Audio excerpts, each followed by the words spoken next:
MLS Aces Podcast. This is your host, Tom Sweezy, joined again by the 1-0 Chicago Bears fan, Jason Vevang. Jason, how are you, buddy? It's been a few weeks since we've been able to do this. Yeah, it has. I'm good.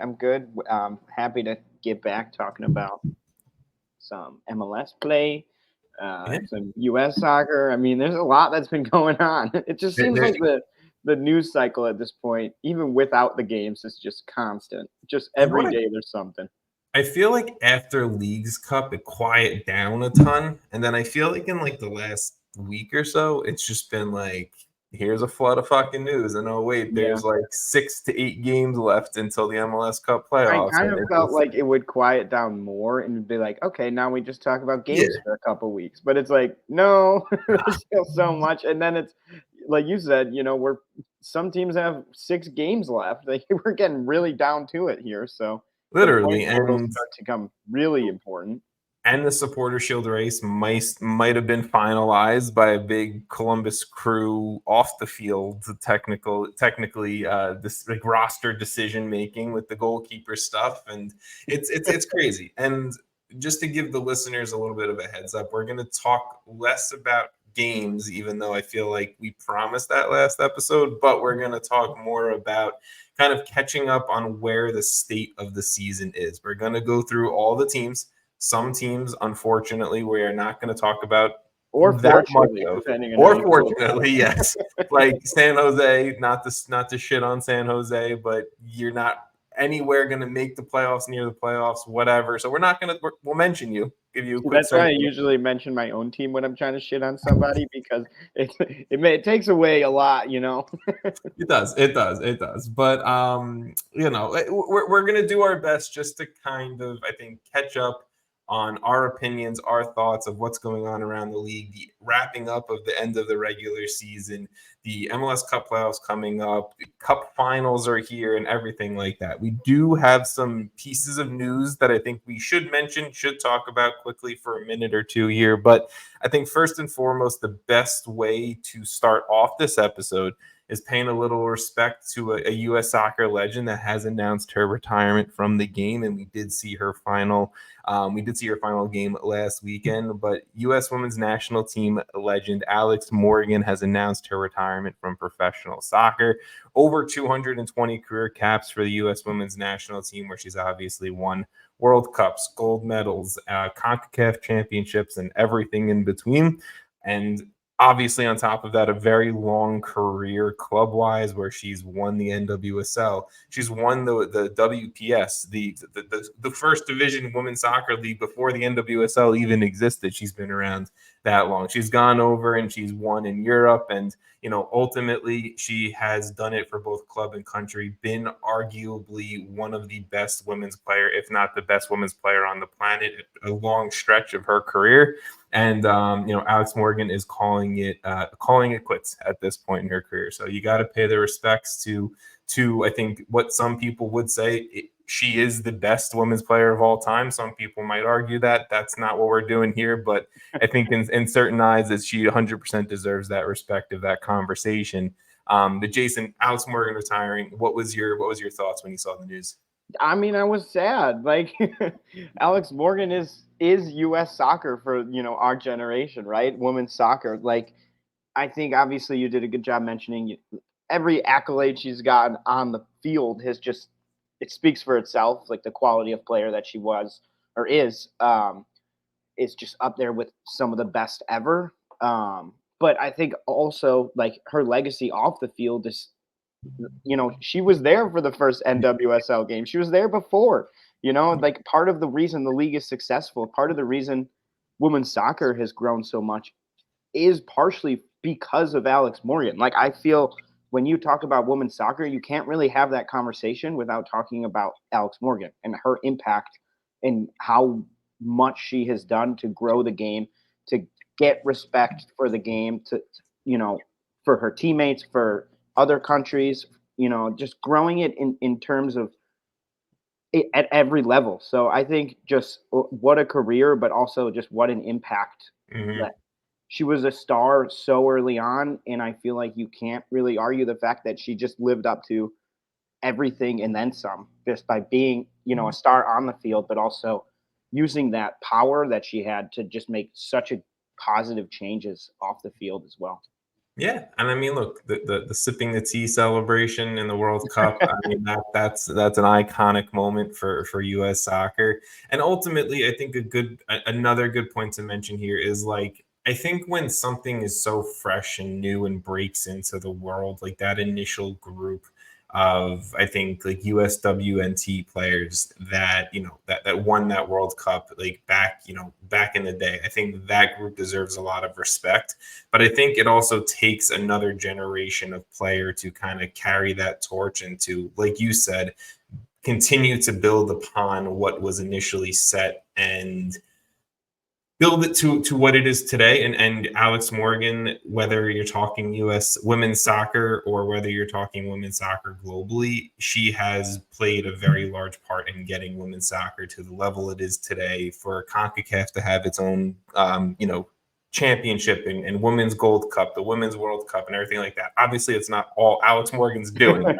She plays a very large part, I think, in the globalization of women's soccer and being a role model for younger women to go down a career pathway of being a women's soccer player and having those opportunities to succeed and do it on a global scale. So ultimately, she's a legend on and off the field of soccer, and specifically the women's game. And I think she deserves the tip of the cap and all the respect in the world there.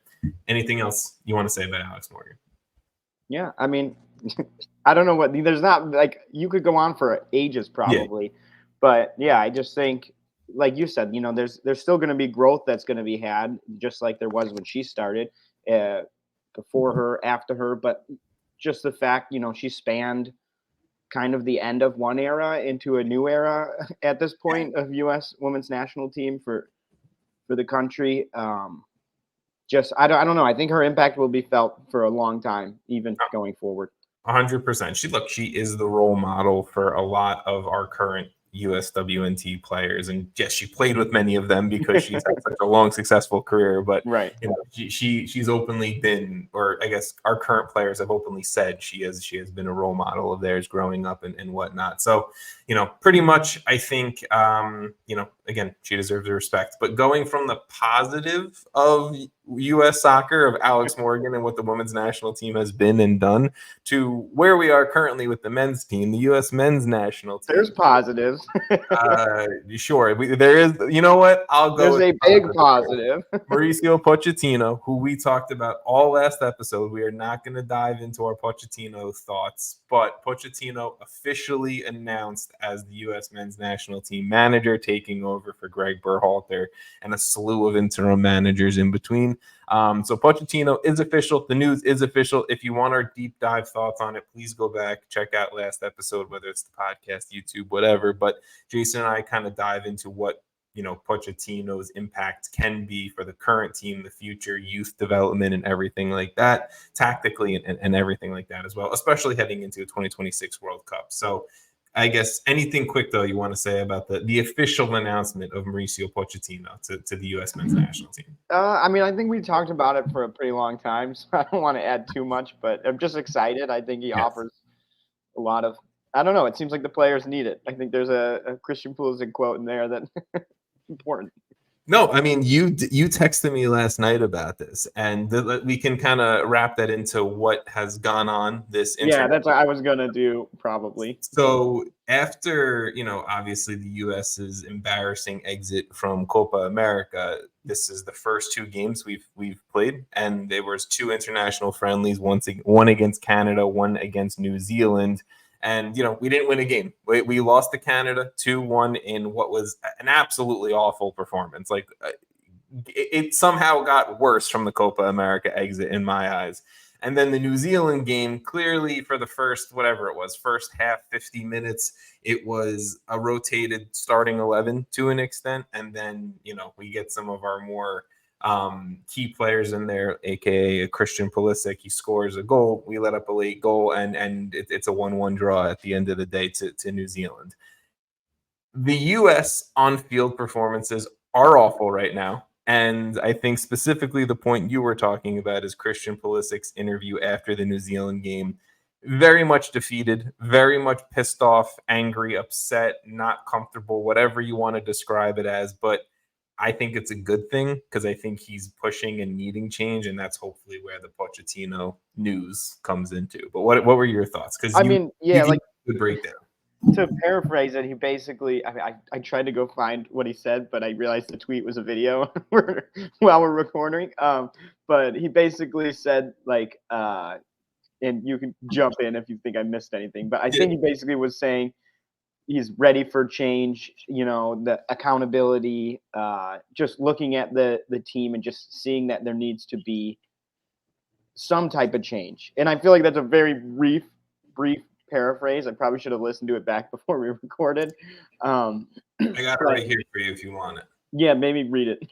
So this was coming from TNT Sports, but there's a lot that needs to change, just the mentality and the culture of the group.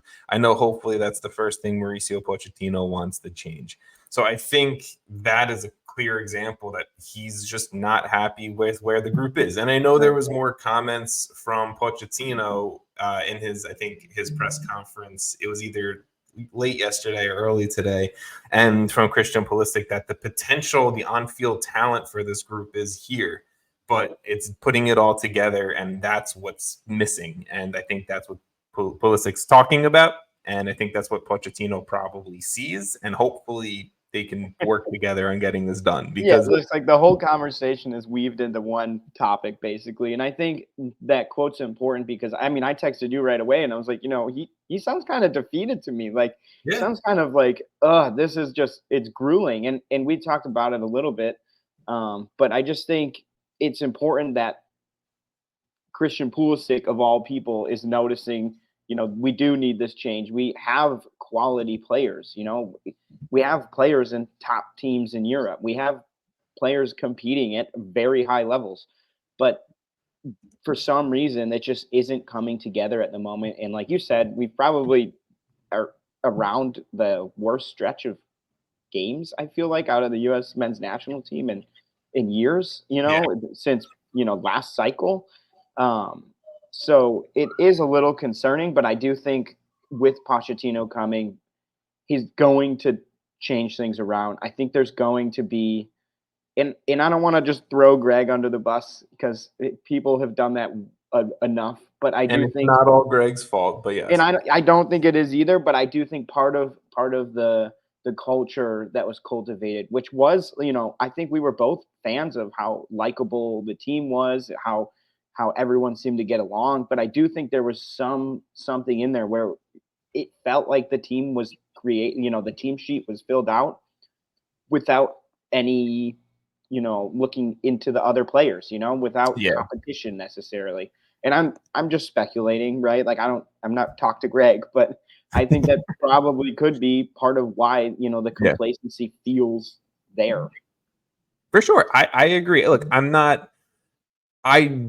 I do a very good job at repeating myself sometimes, so I'm trying not to repeat myself. If you go back and listen to the last 3 episodes we've had, episode 300, 301, and 302, much of the conversation we have in there is centered around Pochettino, this USMNT group, what they do well, what they don't do well, what we'd like to see. It's been like 3 straight U.S. soccer podcasts. It's slightly annoying for my own extent. So listeners and viewers, I pretty much understand it. But ultimately, I think, these players need to have a responsibility on their club teams and understand the weight of it. Yes, it would be amazing if it was all Christian Pulisic-esque on one of the oldest, best clubs in the world, and he's holding a starting responsibility and arguably the best player on the team. I would love that. That would be amazing. That's not the realistic case of it. And you brought up Aiden Morris yesterday, and I think, to me personally, and I think Aiden Morris is a good example of, okay, he's made the move from MLS to Middlesbrough. Middlesbrough in the championship is not AC Milan in the Serie A, but he's starting every single week. He's producing at a high level. He's holding that responsibility. And that's where I think you want to see. And this isn't a shot at Luca De La Torre. He's the only one that fucking scored for us pretty much. But Luca De La Torre, who's playing 9 games a year in La Liga. That is not cool. You're playing in La Liga. Cool. You're playing for, I think, Celta Vigo. Like, I don't care. I that is great. That is awesome. And you get to say you've played in one of the best leagues in the world. But I would rather you go to Genk in Belgium and be playing 30 plus games there, Europa League action, Champions League action, whatever it is, and holding that responsibility of being a starter on a team that's maybe in a worse league, but holding that, understanding that, what you do on and off the field is important, the same way that you should be carrying that over into international play. I'm going to leave that at that. So you finish whatever you want. I think only to just finish up, I think you could say, like, if you look at our goalkeepers too, we had Zach Steffen, went to Manchester City in great form after, doing amazing for Columbus. And then also he was the number 1 US goalie, right? Same with Matt Turner, went to Arsenal as the number 1 US goalie after playing amazing for New England. Both of them became kind of like bench players, loaned kind of a little bit, and the form dipped, and it hasn't been, Matt Turner, he's still over there, but he's not playing. I don't even know where he's at now. It's, what is it? He was at Forest and now is on loan at Villa? I thought it was like Burnley or something, but hang on, I'll look this up while you talk. But my point is just like, if you had just made the move to, I don't know, a top championship side or even like a lower tier Premier League side or something, like the difference is massive. Like, just having a career where you're at the top of your form and then you just stop playing games for months is not good. And I think, like you said, the excitement of, hey, I'm on Arsenal, is awesome. But it is in the end, work your way further to it. Maybe you'll get there and actually be able to play there. But I think just going there for the name is I think there's a couple guys with Chelsea that I think probably would have been better off going to the teams they're loaned at now instead.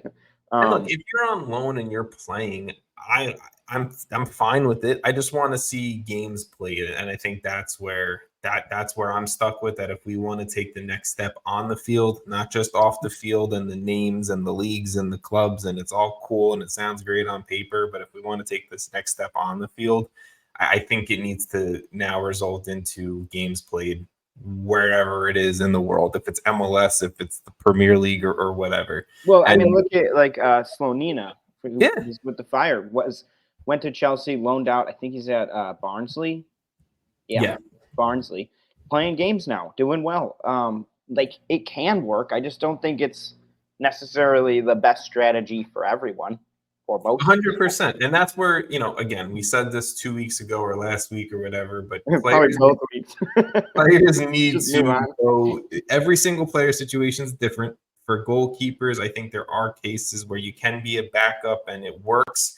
I think maybe for, like, let's just say a young player who needs to develop, I think you need minutes. I think every situation is different, and it doesn't mean that if you're playing, again, at Genk, if you're playing at the Colorado Rapids, if you're playing in Fluminense, it doesn't necessarily mean you're in the worst position for yourself and for the national team play, just because it's not City, Barcelona, Madrid, whatever it may be. So, look, if you're not playing at all at your team, then it's in the worst spot for national teams looks. Okay, so if you're going to play either 90 minutes a week or 0 minutes a week at a top team, then go choose the 90 minutes.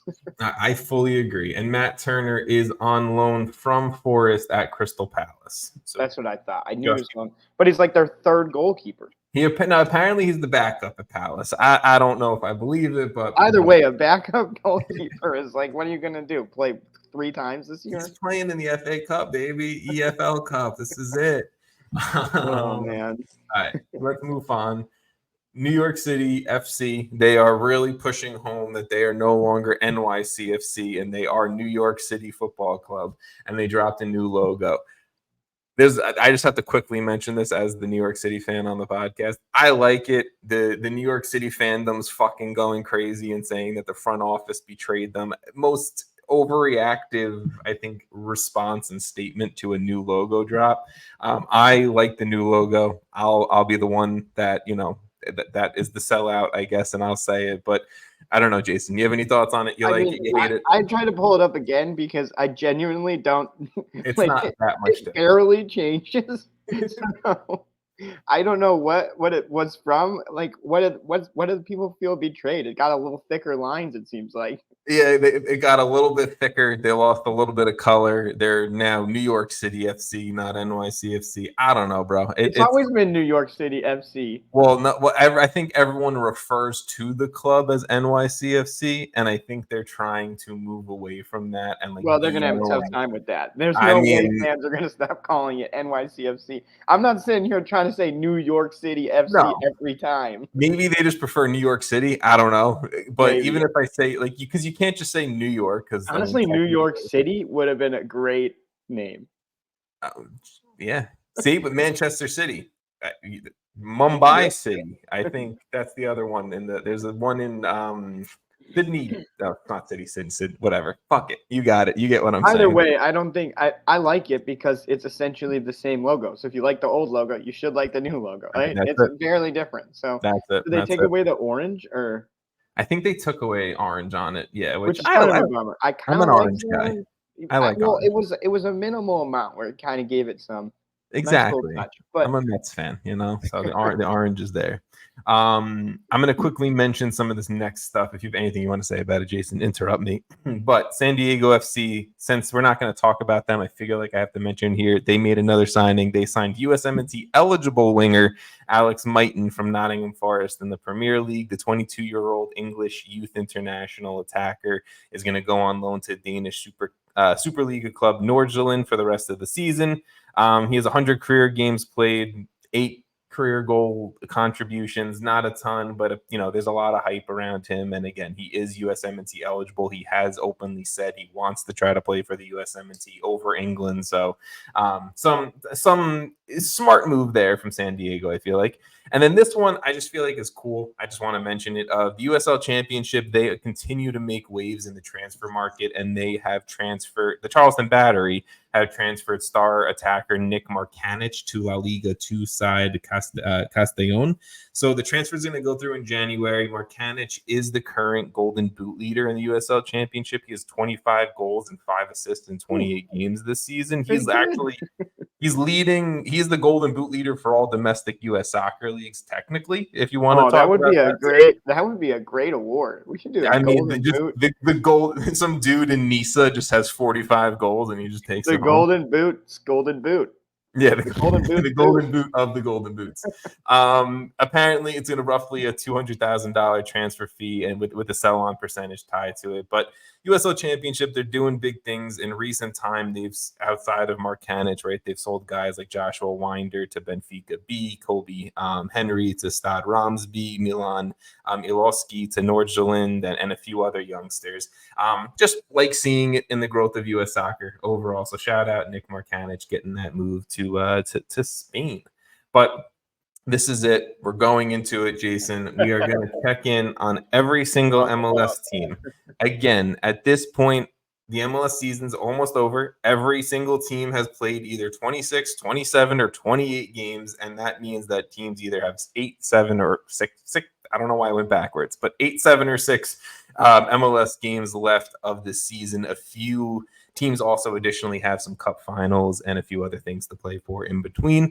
But we're going to go through and we're going to really kind of just start alphabetically and give a little love to each team. So we didn't really talk about if we're going to introduce these separately. I can go if you want to introduce the next one, but we'll just start. Yeah. We'll start with Atlanta United, currently 10th in the Eastern Conference on 31 points. They're sitting just 1 point out of a play-in game for the 2024 postseason.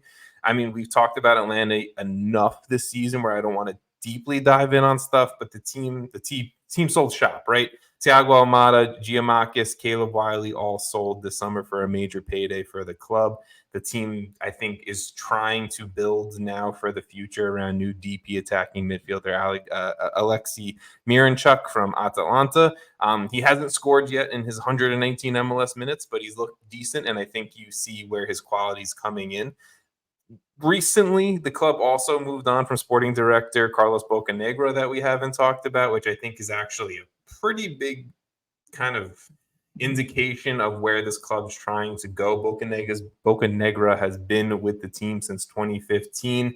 And this seems to be Garth Lagerwey maybe trying to get back into it. I don't know. I don't think it was Garth Lagerwey's decision, but this is maybe an opening for Garth Lagerwey to get a little bit more involved in the roster building and step away from Bocanegra, who has had a ton of I think league's most historic outbound and inbound transfers.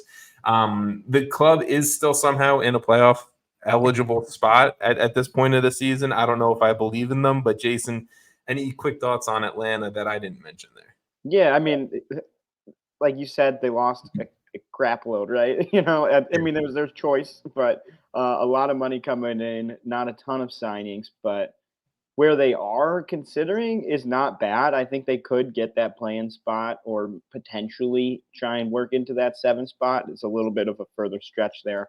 Yeah, I don't know if that one's 6 happening. points. But yeah, I don't know. I don't feel like there's much to add.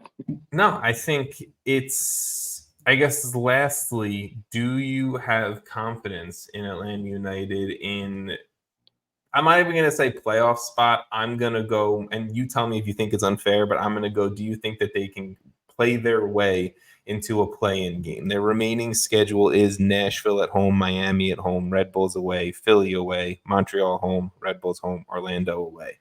Got some tough ones in there. Yeah, you said that so fast. Sorry. I think I would probably compare, yeah, I mean, I think they could play. They're competing for a playing spot with essentially 4 teams, 3 teams, with Toronto, DC, and Philly being the primary teams they're competing with. I'll throw New England into that category. That's what I was thinking too. But then I looked down and was like, oh, Montreal is on the same amount of points. But I think it's a tough little battle there. I feel like all those teams, there's not much separation in any of them, and I could see all of them either finishing strong or finishing pretty badly. So I'll go with the confirmed pick. I don't think they make the play-in game. I think they finish outside of that what is it, top 9.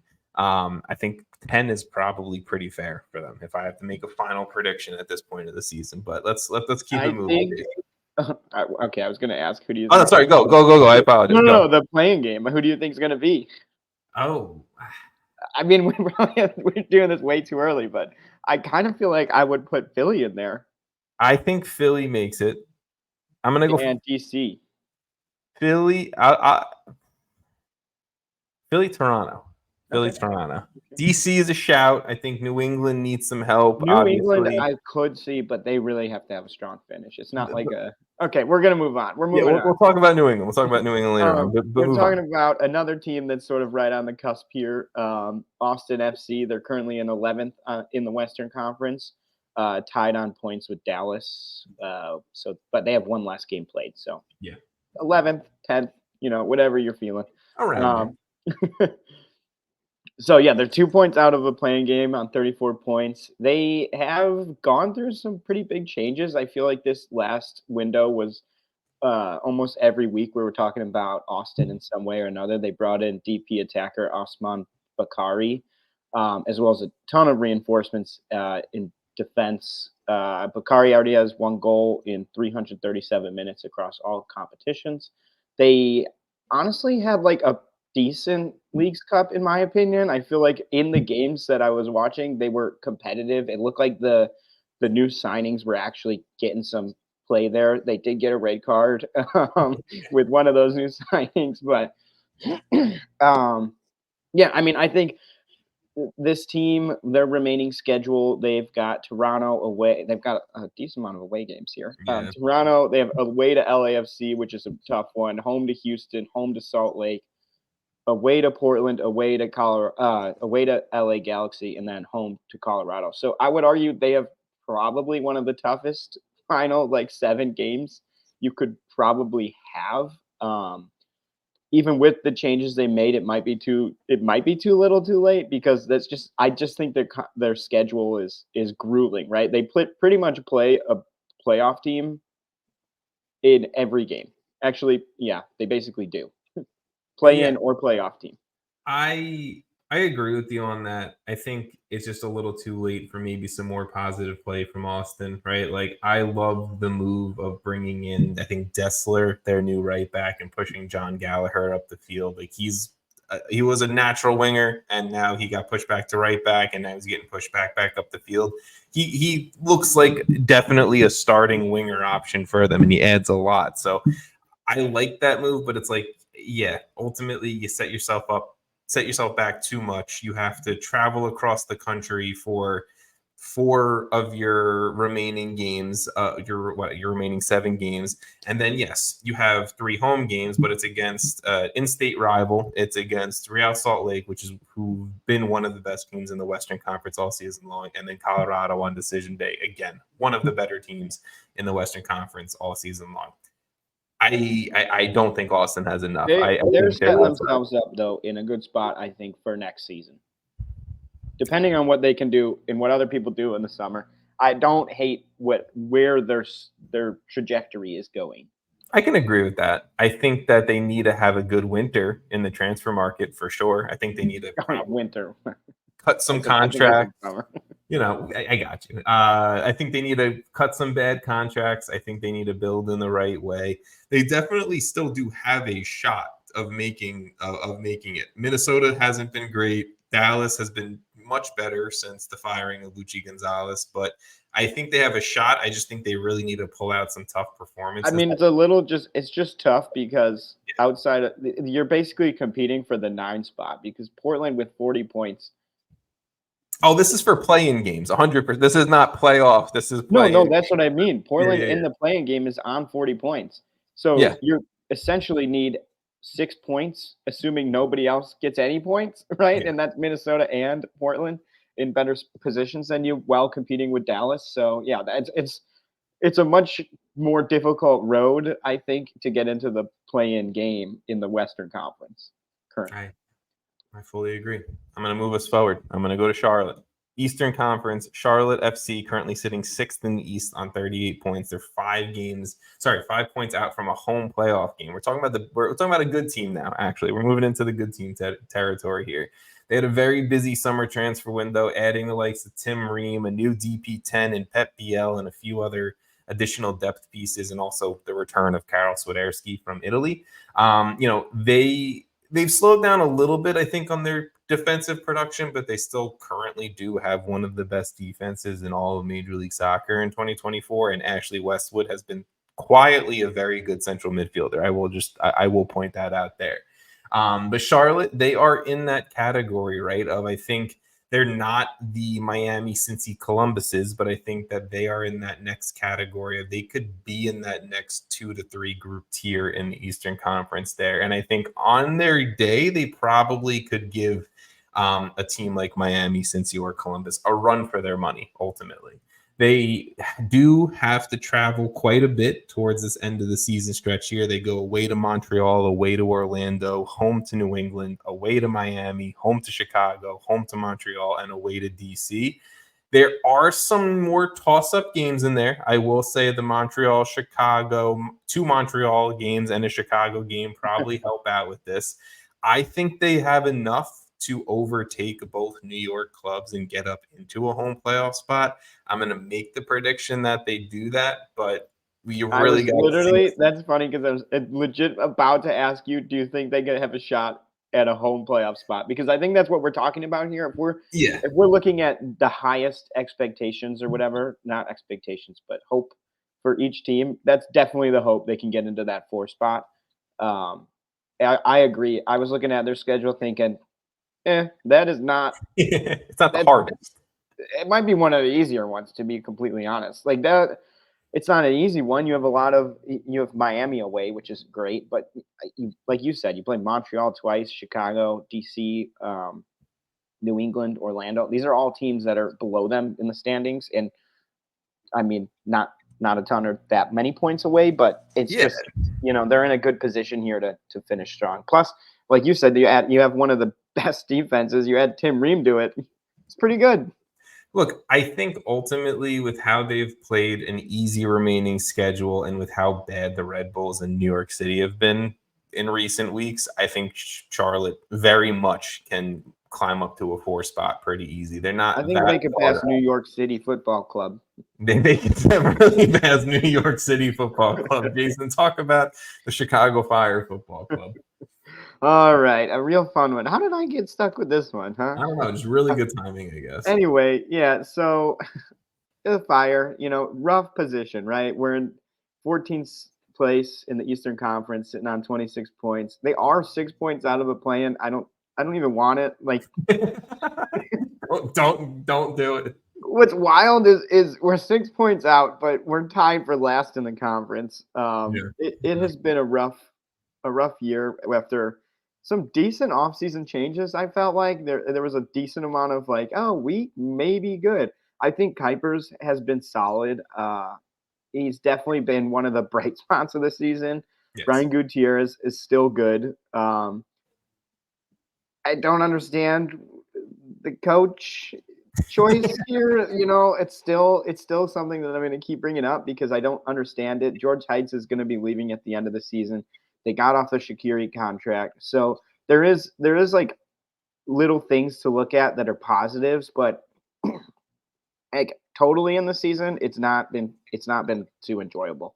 They remaining schedules: the Red Bulls at home, Nashville away, Montreal away, Toronto at home, Charlotte away, and then Nashville at home. So, I mean, I don't want to say that's like the most difficult schedule, but when you're tied for last in the conference, every team's better than you. So. I was going to say, Although you get Nashville twice, and they're tied, man. I'm really excited for those 2 Nashville matchups. That's going to be some exciting. I'm going to be honest. The fact that we play Nashville twice, we might have one of the easier schedules left over. And with how the Fire have been this season, you guys will mess it up somehow. Still, again, honestly, I would like it to just like if Columbus is here next year, I'll be more disappointed. Like in some ways, it'd be better to just lose and it be bad. So I don't know. It's not great. But send Berhalter to the Windy City. They just sign the papers now. I'm into it, man. I think Chris Brady has also been good. I forgot to mention him. Yeah. There are bright spots in the Fire's team. Kellen Acosta has not been great, but that's because our team sucks. So. I was gonna say, I think it's really hard to be harsh on certain players who are proven in this league because I totally agree. Also, Gaston is still there, and I just cannot. Just please get us out of here. All right, before Jason gets too upset, let's move to a competent team. Let's go to Ohio, where the competent teams play soccer, and FC Cincinnati, the reigning Supporter Shield champions. They're currently in second place in the Eastern Conference on 51 points. I put this here. They're technically 8 points out from Miami at the top of the conference, but I was doing some math last night, playing around with some predictions. Inter Miami's pretty much won the Supporter Shield, even though it's not official. So I don't know if it's going to take a major, I think, miraculous a series of events to happen. But they are 8 points out. Like, if there's how many games does Miami have left? So I have it right here. Miami. Oh no, wrong spreadsheet. They're on 27. So they have 7. 1, 2, 3, 4, 5, 6, 7 games left. Yes. Like assuming they win 2 of those, I'm pretty sure they can't lose or 2 of those. If Cincinnati wins out, they also have 7 left. I don't think Cincinnati's winning out. I don't think so either. But you would also then need Miami to go like 2-5 or 3-4. You need Miami to drop points, and Miami. We'll get to it, but Miami's schedule is not that hard. You need Cincy to win out for the most part, and they have a pretty. Also, there's a chance we get Messi back eventually. Yeah, exactly. You're going to probably want him a little fit, before the playoffs going start. Into the playoffs. I don't know if it really matters with that guy. He's so good. Let's focus on Cincy because I know Cincy fans love Miami talk. Yeah, as we literally just spent a whole minute. All right, you go. They are still one of the stronger teams in Major League Soccer. I still say that they're one of the elite teams in MLS, and they have last season's MVP in Lucho Acosta, who I think is still putting on an MVP-type performance in 2024. He has 11 goals, and I'm going to be very specific and say 18 MLS assists, not 18 true assists, but MLS does count secondary assists on certain plays still. So he has 29 goal contributions in the league. And he's trying to become one of the few MLS players to have 20 plus MLS assists in the season. Luca Orejano has been absolutely fantastic. They've moved on from Aaron Bupenza. They're still struggling with center back issues. They signed a Wazium that we talked about a few weeks ago. We have not talked about the signing of Teenage Hadebe from, I think he was a free agent last playing in Turkey, but you know him from the Houston Dynamo days. So they've tried to address that. And, Teenage Hadebe was a decent center back in Major League Soccer, and just kind of adding to that. I think Cincy have done everything that they possibly could to try and push for an MLS Cup run. I think it's possible. They need to avoid some teams, and obviously the big two of Columbus and Miami in your conference is tough. But since they have to, this upcoming weekend, they have to go play Columbus. They have to go away to Minnesota, away to Nashville, home to LAFC, away to New York City Football Club, home to Orlando, and away to Philly. Not the easiest remaining schedule, especially with LAFC and Columbus in that last stretch. But I mean, you think they hold on? I'm going to just say not even first spot. You think they hold on to the 2 spot in the Eastern Conference? Not that we're splitting hairs here, but let me look at Columbus's schedule. Honestly, I think they do, because I don't think Columbus cares as long as they get the home playoff game. Yeah, I think that's fair. So I do think they do. Just to add to the Cincinnati, I think you've got to be proud, man, as a Cincinnati fan, like, to just have this team that just competes, man. Like, injury after injury to some of their most crucial players on the back line. You had Miles Robinson out for a significant amount of time with international duty, and they're still up there. I mean, until, I don't know what, like a week or two ago, they were definitely in the running still for that supporter shield. I guess they still are, but it's a much tougher race there. But I think Miami realistically probably had the shield locked down like a week or two ago. Either way, though, like the fact that Cincy is sitting up there in second is a testament to the team. I mean, 36 goals against is one of the better totals in the league. Yeah. And that's with, I don't know, how many center backs are we at now? 7 or 8? Like, it's just a really good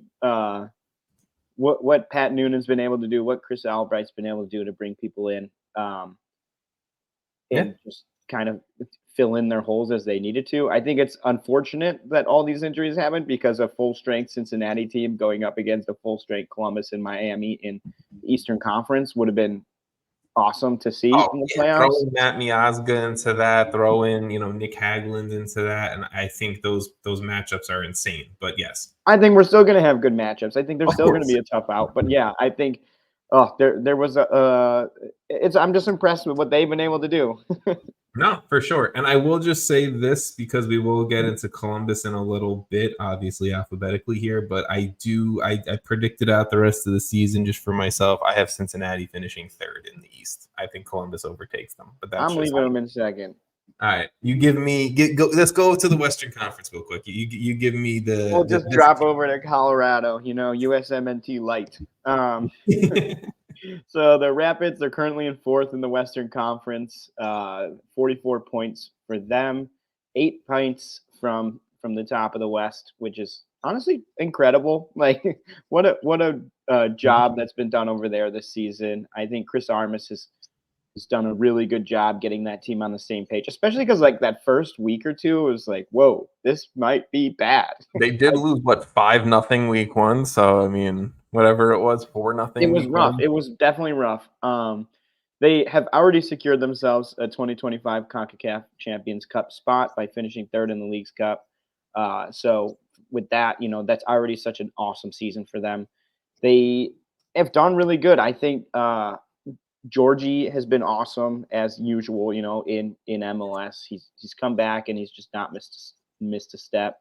Navarro has been good up top. They've brought in also Sam Vines. Zach Steffen has had an awesome Leagues Cup. Zach Steffen's had a little bit of a career revival. I'll give him 2024 has been a career revival for Steffen. It's been great. I think, you put down one of the biggest losses for them is Moise Bombito to League One side Nice. That was obviously a huge loss. You could argue he was the best center back this year, or at least in the conversation of the best center backs this season in MLS.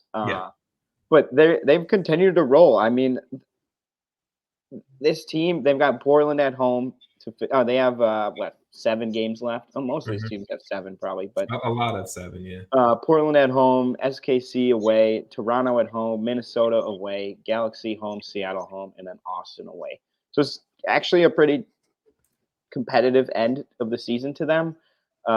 They are 1 point above Seattle for a home playoff spot. So for this whole thing, and they're 3 points behind Salt Lake City for the 3rd spot. I think here it's just going to be, can they hold on to that 4 spot? Maybe RSL drops a little, but I don't think they will. I think it'll be tough for them to pass RSL. Yeah. I think it's going to be tough for them to hold on to this spot too, because they do have some tough games. So that Seattle home game might be a massive game, the second to last week of the season. But yeah, I think what a good season for them. Like, how exciting as a club to just make signings, get a new Chris Armas in there, and just they smashed it. I was going to say, we talked about Austin being set up great for the future. I think the Colorado Rapids are, if Chris Armas is sticking around and doing what he's done. And I didn't even mention Reggie Cannon. I was going to say the investment from the front office as well. You made the joke of USMNT light, and the Colorado Rapids just yesterday, or I think 2 days ago from the day that this drops, have signed Reggie Cannon as a free agent after QPR just bought him out. Clearly, this front office and the Rapids, and Chris Armas values USMNT players, former MLS players who have been standouts enough to get that sale to Europe, and maybe their careers haven't worked out in Europe, so they're coming on back. They value that. Stefan, Georgie, Cannon, Vines, and the list, Cole Bassett even too, right? I like it. I think it's a recipe for success. I still think that they need to probably, if they take all of that and invest in one, record transfer fee kind of player, whether it's on the wing or whatnot, I think that takes the Rapids to a whole other level. But I think for the rest of this year, their hardest games that they have to play are at home. Their 3 away games, relatively against easy opponents. I think the Rapids could see themselves finishing, in a home playoff spot, feeling pretty good heading into the playoffs. That I'll leave at that. Columbus Crew, I get both Ohio teams. Oh boy. So they are not technically the number 1 team in the Eastern Conference, but in my opinion, they are the best team in MLS. The club has 2 finals left this season. They have, after winning the Leagues Cup final, which we haven't technically talked about on this podcast, so I'm sure we'll talk about it here a little bit, over LAFC, as well as losing in the Champions Cup final to Pachuca. So they still technically have 3 more chances at a trophy, even though, again, I don't think the Supporter Shield's a realistic one at this point. But currently 3rd in the Eastern Conference on 49 points. They're 10 points out from Miami from top of the East there. And I mean, I have stuff I can say. I really don't want to, because we've talked about Columbus maybe the most of any club this season on this podcast. They were dominant once again over LAFC. They took home a Leagues Cup final trophy. They took home another trophy. And I think if the rest of the season maps out how it almost quote unquote should, this Columbus Crew team is going to go down as the best in MLS history, period, bar none. Style on the field, coaching, talent, everything like that. And I think ultimately 2 more trophies is realistic. And I'm excited to see how the rest of these games shape out. I do think the Supporter Shield, like I said, is not realistic, mainly because they have a chance of taking home Campeones Cup, and maybe that's the priority. And then, okay, let's just focus everything on MLS Cup. But their remaining schedule is Cincy away, Toronto away, Orlando home, Club America at home for that Campeones Cup final, DC away, Miami home, Philly home, New England home, Red Bulls away. A lot of home games in there. This team's almost unbeatable at home. I think Columbus are going to be just fine, and they're going to be, probably favorites for MLS Cup. Yeah, I really probably won't add much, because I do feel like we talk about Columbus every single week. Deservedly so, though. Fair enough. Yes, fair enough. They're incredible. I think, just to mention Wilfred Nancy, once again, is just head and shoulders at this point above almost everyone in the region at coaching. So the team, the coaching, the front office even went through some changes. It still kind of hasn't missed a beat. there's just something going on. There's something in the water over there in Ohio, I guess. Like, they're just good teams, man. It's it's the Yep, players that's all, man. There's nothing to say. sorry, players deserve credit, coaching deserves credit, but I think the front offices are doing things the right way. That's what I'll leave it at. All right, moving to Dallas. I honestly do not have a ton to say about Dallas, but I'll just tell you where they are. They're 10th in the Western, they're 10th in the Western Conference with 34 points, which is one spot out of the playing game. Sorry, that threw me That made off. me giggle. No, that made me giggle. Sorry about that. That was good. I mean, 2 points out of a playoff game, their playing game is not bad, but I have something I could say about Dallas if you want me to. You can take DC if you. I'm gonna keep going. I'm keep going. You got it. Okay. They're playing under interim manager Peter Lucien for most of the 2024 season. So they've definitely improved since then. I think Pitar Musa has started to improve. They've had a decent amount of injuries this season, as it seems like Dallas just always does. But that's been a bummer. As they get some guys back, it's been better. Like Alan Velasco, Jesus Ferreira, Patrickson, Delgado. Like, some of these guys coming back is pretty huge for them, and it's definitely made a difference. It may be too little, too late. Their remaining schedule is away to RSL, tough, home to LAFC, home to Orlando, away to San Jose, Portland away, and then Kansas City at home. So it's not like incredibly hard, but it's definitely not easy. There's a couple games in there that I would say are pretty much losses, I can agree with scheduled that. losses. So with Minnesota ahead of them and Austin breathing down their neck, I do feel like they're probably the third team out of those three that I would probably rate at getting into that last playing spot. I disagree. I think they make the final play-in spot. Mm. I like this team. I think Okay.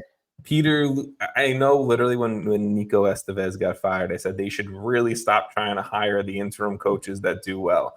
I still am sticking to that point, but Peter Lucien has been managing his ass off. I give him a lot of credit. I think what Alan Velasco and Jesus Ferreira have been in Major League Soccer, I think people underestimate it at times, and you pair them with what Petar Musa has done and what Logan Farrington has shown and what Nkosi Tafari has been, and Martin Pass has been one of the best keepers in Major League Soccer. I think Dallas has the potential to sneak into that last technical play-in spot, that 9 seed, and probably take on a Portland or a Houston or a Vancouver in that spot.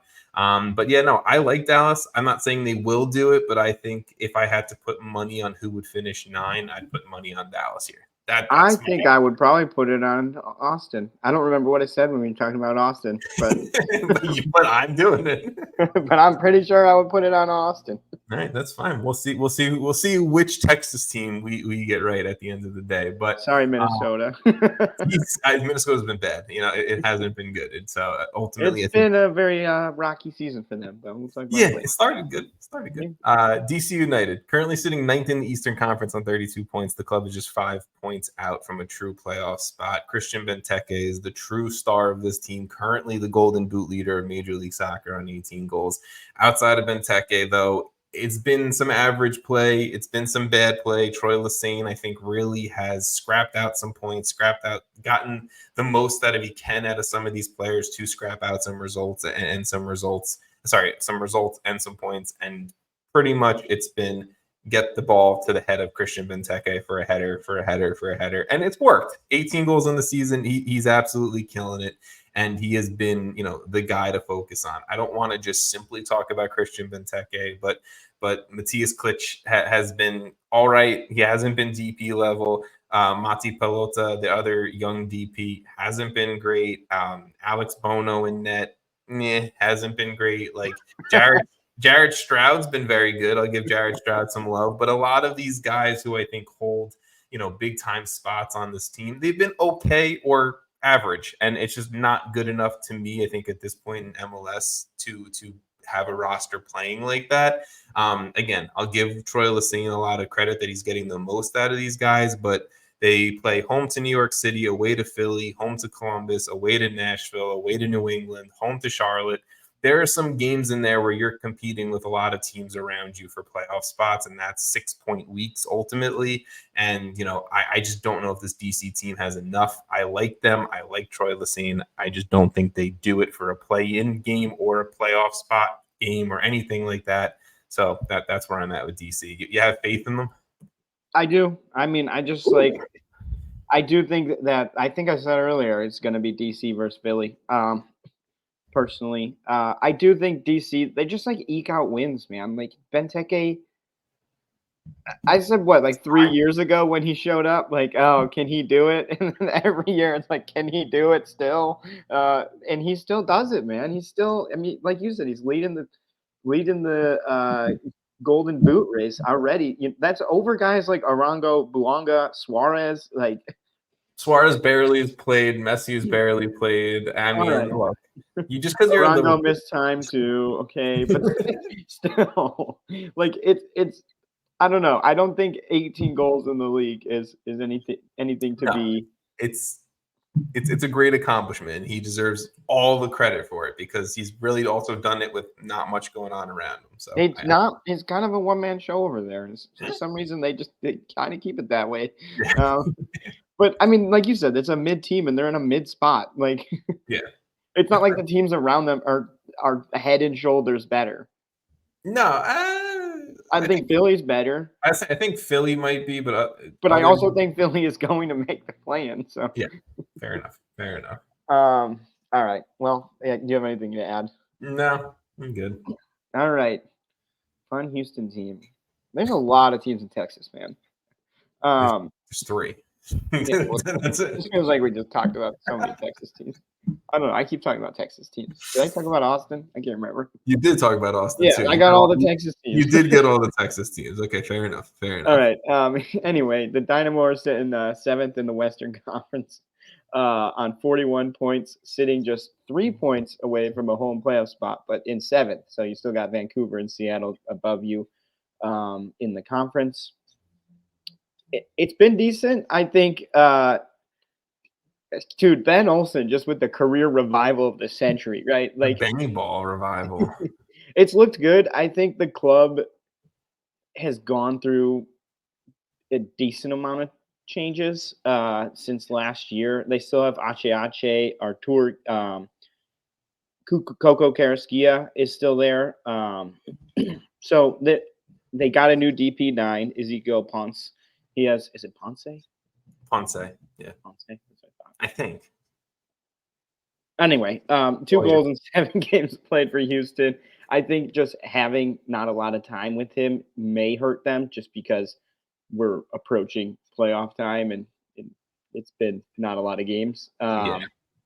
This team we know though, their ceiling is a top tier team in the conference. The team has quality in it when healthy to go out there and honestly compete against anyone. I think last year was probably a little bit better than this year in that standpoint, but it's still, the talent's still there. I don't know. I think, I should probably see the games remaining. It was on the other page.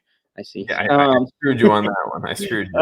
RSL, they have at home, then they have Vancouver at home, then they're away to Austin, not a too far of a trip, away to Seattle, home to New England. Actually, it is pretty far, I think, but still. I think Texas is pretty big.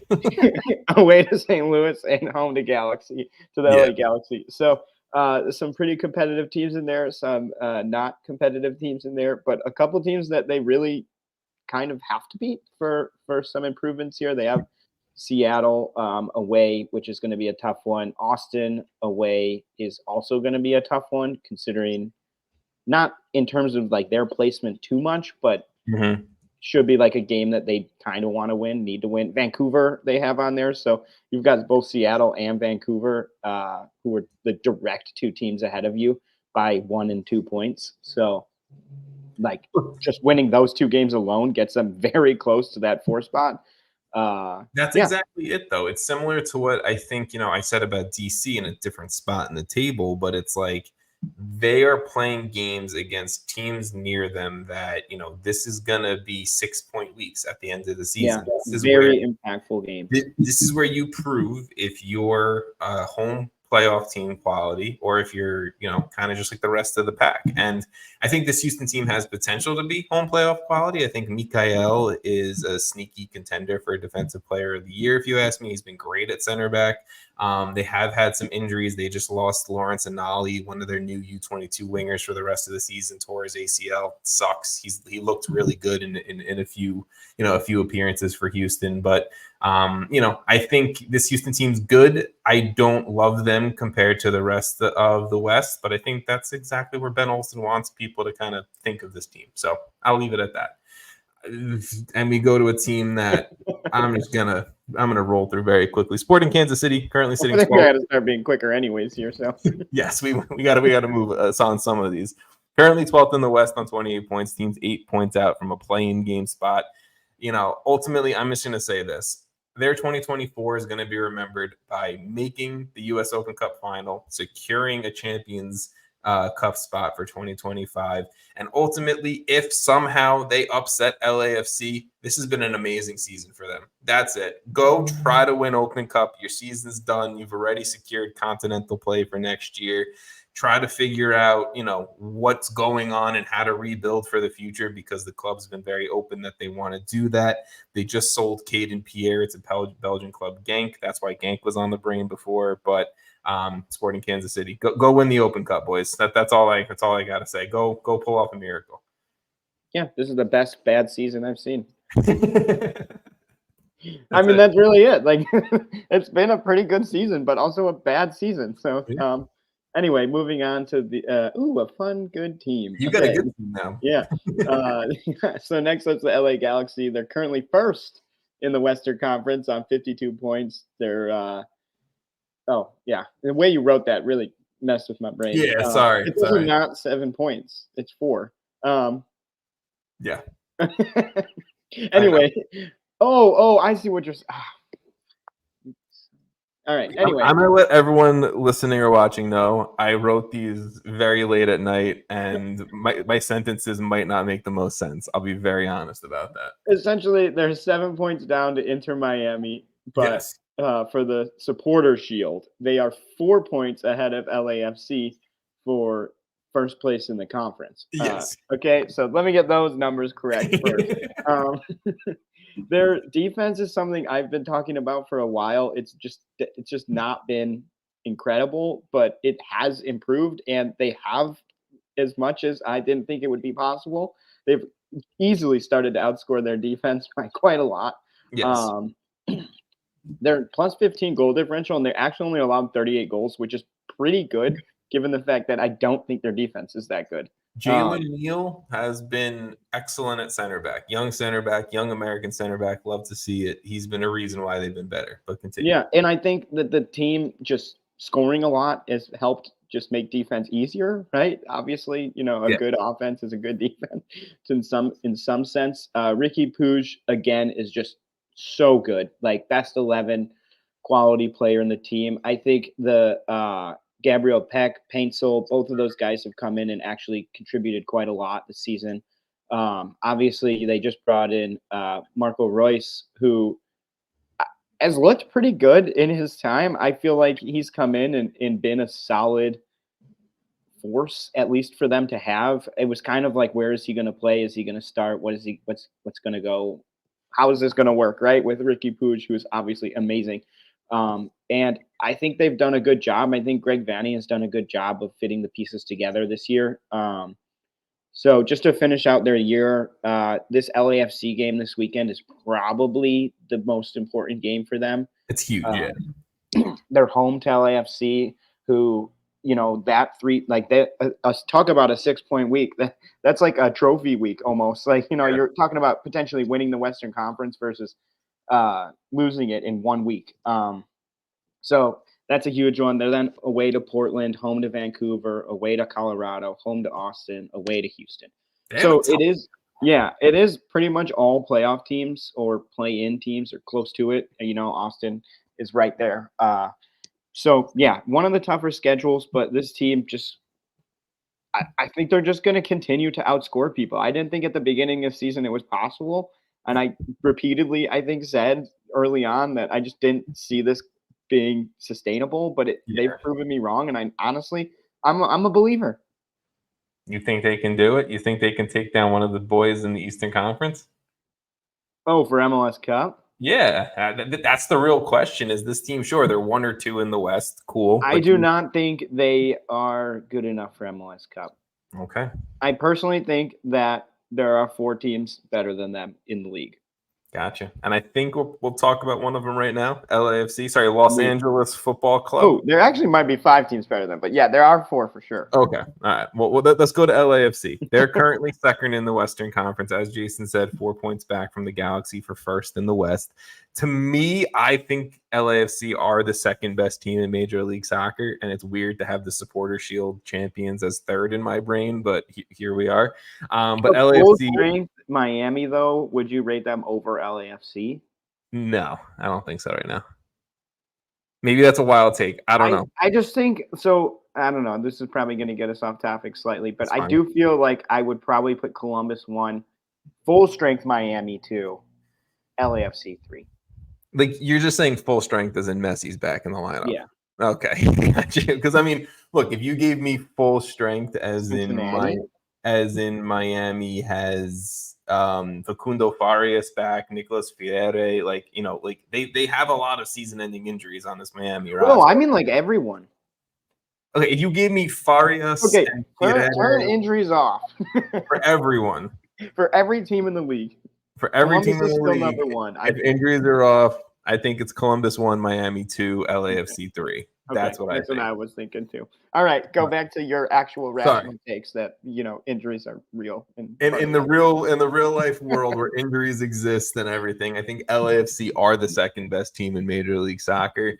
I think that they are the best team in the Western Conference, and we can talk about, do they, are they just an absolute miserable team when it comes to playing in finals and winning finals? Yes, because they don't do that. They've won. I mean, to be fair though, the finals they're against what we would argue is one of maybe the most historically good teams ever. Sure, but I still think at the end of the day, they've made what, like 6 finals in the last like 2 I think years, they're and like what 1 in 5? 1 in 5 in the last like 18 But months. 4 of those losses, I think, are against Columbus. Exactly. Like, I understand Columbus is their kryptonite, but at the end of the day, you have to, if you want to be one of those teams, you have to adjust. And They got to win the U.S. Open Cup final. I think if they win that, then I'm kind of scared of them in the playoffs. I was going to say, so they've secured their 2025 Champions Cup spot by, finishing second in Leagues Cup. They have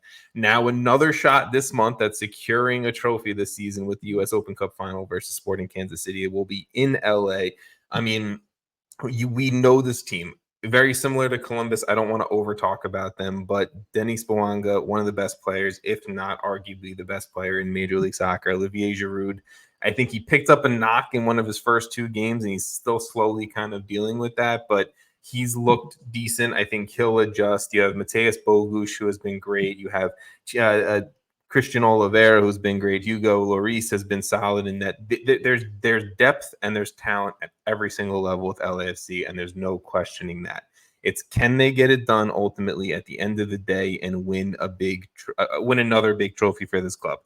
U.S. Open Cup is a big trophy, a trophy that I think they'll value very much, but they clearly want MLS Cup, and that's what it comes down to. But LAFC's remaining schedule: away to the Galaxy, home to Austin, away to Dallas, home for the Open Cup final against SKC, away to Cincy, home to St. Louis, away to SKC, away to Vancouver, home to San Jose. You got some chalk up games in there, but they do have a jam-packed schedule, and that's what it comes down to is, the teams who have these finals, they have to prioritize those finals while balancing league play. And where is there going to be slip-ups? And that's where I have my concerns for LAFC. I think I'm not going to add much, but they're not guaranteed a home playoff spot, but I would be incredibly surprised if they didn't get it. And I think they're a team that I don't know if they're that afraid to go into some of these other Western Conference stadiums if they have to. I also think they're deep enough to deal with it too. Yeah. Yeah, so I think they'll be. I mean, like you said, they're one of the top teams. They've been a top team. I will be interested. Like, what is the conversation around Cherundolo if they lose the U.S. Open Cup? Like, what? I think there's something there, but yeah, I don't know. Good team, another good team coming up. Um, ooh, I got the first in both conferences. Inter You Miami. get all the fun stuff. Come on. Have I? I got the Fire and all the Texas teams. So two of those Texas teams are not that fun. Personally. No Sorry, I offense. threw myself on mute there because I didn't want to interrupt you, but that's funny. That was funny. Anyways, they're currently first in the league. They're currently first in the Eastern Conference, and on 59 points. I think we've already brought them up enough this podcast and in other podcasts, but I don't know. There's really not much to say. This team is really good. Luis Suarez has come in and been good. Campagna's been good. Drake Callender still good. Sergio Busquets still good. Jordi Alba still good. Like the team has an embarrassment of solid players at this point. They're deeper than I think they've probably ever been in the league. They might be the deepest team in MLS. I mean, it helps when you have like I don't. Yeah, they probably are, right? Like Gressel has been good still. Like there's Yeah. I don't know. You could name probably there like 10, 15 players on this team that are good players that you would probably want on the Fire. Yeah. Anyway, sorry, I didn't catch that at the end there. Yes. Look, the remaining schedule, they've got Philly at home, Atlanta away, NYCFC away, Charlotte at home, Columbus away, Toronto away, and New England at home.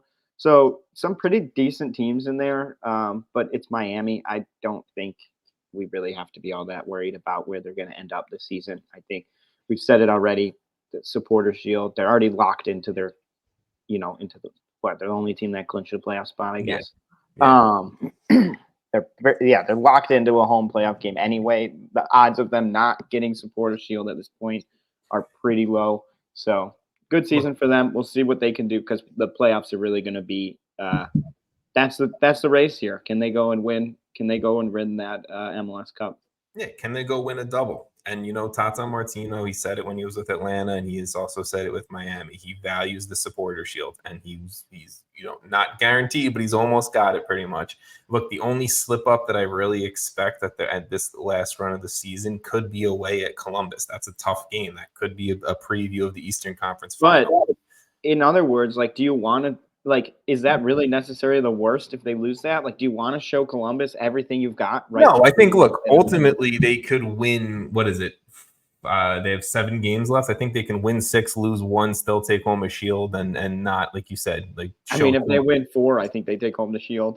But you get what I'm saying. I think this team wants to win, and they want. No, yeah, I don't think they're a team that wants to drop any points, and I think that's the mentality all of these top teams should and probably do have. So I think the points record also is definitely a target for this team, but we will cover that when we get to that. Miami's very good, getting production at every single level. Probably one of the favorites for, not probably, 100% one of the favorites for MLS Cup, and they completely deserve it. These next few teams are kind of rough. Minnesota United, currently 9th in the Western Conference on 36 points, 5 points out from a true playoff spot. It has been disastrous the last few weeks for Minnesota. I'm not going to dive too deep into it. If it really hasn't been for Dane St. Clair, I don't know where this team would be. Kelvin Yerboa, their new DP signing, has looked good in 2 games so far, 2 goals in 2 games. Robin Ludd, I mean, he continues to be Robin Ludd.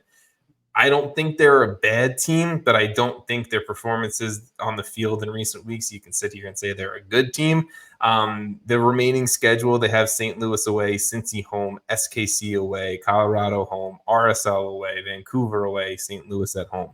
They have some games where I think they can make up some points in there, but just from what I've seen, I don't think they're going to do it. I think Minnesota's on the out, if you ask me. Yeah, I think the playoffs completely, by the way, not just play. I think I did say earlier that they're going to be in a play-in game spot. I don't remember why. I don't know who. No, I think I said Austin. I don't know. We're going live, man. It's tough to remember things. It's tough. Yes. But yeah, it's been rough for them. I don't really have much to add. I'm just going to move to Montreal. You can go to Montreal where we probably don't have much to say either, but there is not much to say besides how did you guys let Wilfried Nancy walk? Like, come on, man. Goal of the century. That's it. Anyway, the team, they're 13th in the Eastern Conference, 27 points, 5 points out of the play-in spot. But I don't think they're competing for the play-in spot personally. I think there's much better teams ahead of them. I think they've been fine.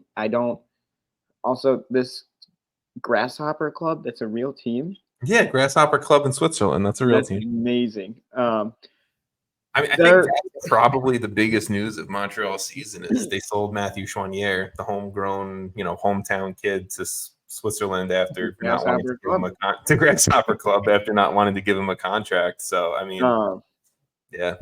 I didn't see that Josef Martinez is fighting with Courtois, but it's like every other week that he's not training, that he's not in the plans. He's in the plans. They've made up. It's Josef Martinez, an all-time MLS great, but what a locker room! Just a little bit fall from grace here in the last couple of years. A little bit. Anyway, their remaining schedule, just real quick: Charlotte home, New England away, Chicago home, San Jose home, Atlanta away, Charlotte away, NYCFC away. So I don't see it personally. I think there's a couple teams in there that are pretty much must wins if they do want to get a play-in spot, and I don't personally see it. So somehow we take a step down from Montreal, then we go to Nashville. We have a rough little group of man. Alphabetically is rough. Nashville SC, 15th in the Eastern Conference on 26 points, 6 points out from a play-in game. This team isn't good. BJ Callahan taking over, more than halfway through the season. He's playing for the future. That's it. He's figuring out what he has. Let's get through a winter transfer window. Let's bring in some more of his guys, and that's pretty much it. That's what I'm saying about Nashville. They might be, and not points wise, because I don't think San Jose's beginning of the season helped them too much, but they might be the worst team in all of Major League Soccer, period. And I'll leave it at that.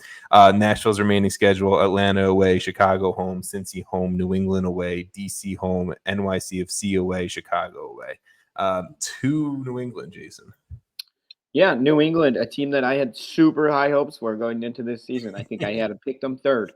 Caleb Porter has consistently let me down this year. They're currently 12th in the Eastern Conference, 27 points.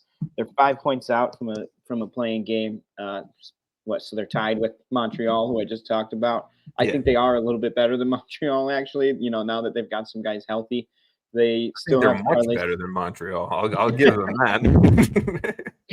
I mean, with all their players healthy, they're actually not a bad team, right? You still have Veroni, Carles Hill, Matt Polster, Mark Anthony Kaye, Tim Parker, who is new there, Bobby Wood, right? We like Bobby Wood. But I was about to say something, and I took that back real quick. Never mind. Continue. Sorry. I feel like I know what you were going to say. We're big Wood guys over here, Yeah, that's it. Yeah. Here's something like that. Anyway, I think this team has definitely improved over the course of the season as they've gotten players back from injury. I just like that horrible start is really going to bite them in the ass here. It's not like unreachable for a playing game spot, but that is probably the highest they could get here. They have Orlando away, Montreal at home, Charlotte away, Nashville at home, Houston away, DC at home. Wow, they're just back and forth there. Columbus away, and then Miami away. So I just think that Houston, Columbus, Miami being 3 of your last 4 games is brutal. They could be in a better spot going into that, but I personally think that, especially with those teams fighting for things, that I don't see them getting into a play-in spot. They're not that interesting of a team. So I like them. Really like them. I think I was high on them. I actually do kind of like. I think the talent is there. I don't think it worked this year, and they're dug themselves a hole. Look, outside of Caleb Porter calling referees cowards because of non-calls or calls last game, and I think that that draw to St. Louis actually very much hurt them as far as potential of making a play-in game here. This team has the talent to do it. Carles Hill is still Carles Hill, I think. Luca Langoni has been great as a new U22 winger. Noah Buck, I mean, that's a big loss, right? But I don't think Caleb Porter actually saw a future with Buck. I feel like the writing's kind of been on the wall of he's going to eventually be over in England, and good luck to him at Southampton. I think New England can do it. I think it's going to be tough. I think they're going to have to play up a level, especially when you talk about the likes of playing, like Charlotte, Orlando, a few of these teams that are like just above them in the standings. I think they can do it. It's going to be tough, though. I think they have the ability to do it. I'm going to pick them as that final team in the Eastern Conference play-in. I think it's Philly. I think I might have also not said something completely opposite of this before, but I think it's going to be Philly, New England. I think we've both done that. I still think I think it's still going to be Philly, DC. I don't know why. That's fine. Hey, that's it. You're allowed to have your opinion, Jason. Let's keep it rolling. New York City Football Club, currently fifth in the Eastern Conference on 39 points. They are 4 points out from a home playoff spot. I truly don't have much to say about my own team here. They have shown stretches this season where they look unbeatable. They look fantastic. They just took down Tigres in Leagues Cup, and that's not something that many teams in Major League Soccer can say that they've done, is just beat Tigres. The flip side of that is they go on stretches where they absolutely look like dog shit and play down to their opponents so much. So New York City, I don't think they're a home playoff team. I think they are comfortably in that 5 through 7 team range in the Eastern Conference, where they're not a play-in game, but they're also not definitely a home game spot. They do go away to DC, home to Philly, home to Miami, away to Red Bulls, home to Cincy, home to Nashville, away to Montreal. I think it's a healthy mix of difficult but also pretty easy games, especially the last two with Nashville and Montreal. I think NYCFC, they're in that 5, 6, or 7 spot. Kind of really depends on what the other teams around them do, but that's where I'm at with them. Yeah, I agree. Sorry, my microphone, the cord fell out and I missed half. It's all good. I talked that out. I saw a smile on your face and I was like, oh no. I just heard like a cord drop and I was like, what is that? And I was like, oh, that's my mic. Anyway, I'm going to move on. I'm confident you covered that. Thank you. My team, I got you. Don't worry. The New York Red Bulls up next. They're currently in 4th place in the Eastern Conference. So we got a nice little NYCFC and New York Red Bull little competition there on 43 points. There's way off. I don't even know why you put that there's 16 points from the top of the Eastern Conference. Yeah, that's true. That was all like there's no, I guess I could have looked down. I was just looking up, but yeah. I read, I was like, interesting. Interesting choice to include that. I mean, even if they're 6 points off of Columbus, so their place outside of dropping is pretty tough to grow, right? They're 4 points ahead of NYCFC, which is probably a bigger point here. They're kind of on a tiny island on 4th spot. It's been weird for them this season. I think Emil Forsberg, when we started the season, in those first few weeks, it was like, wow, that was a great addition. He's going to have a good season. It has not really gone that way. I think he's been injured for a little bit. A lot of it. I'll just correct you and say he's been injured. He has been MIA. I don't know.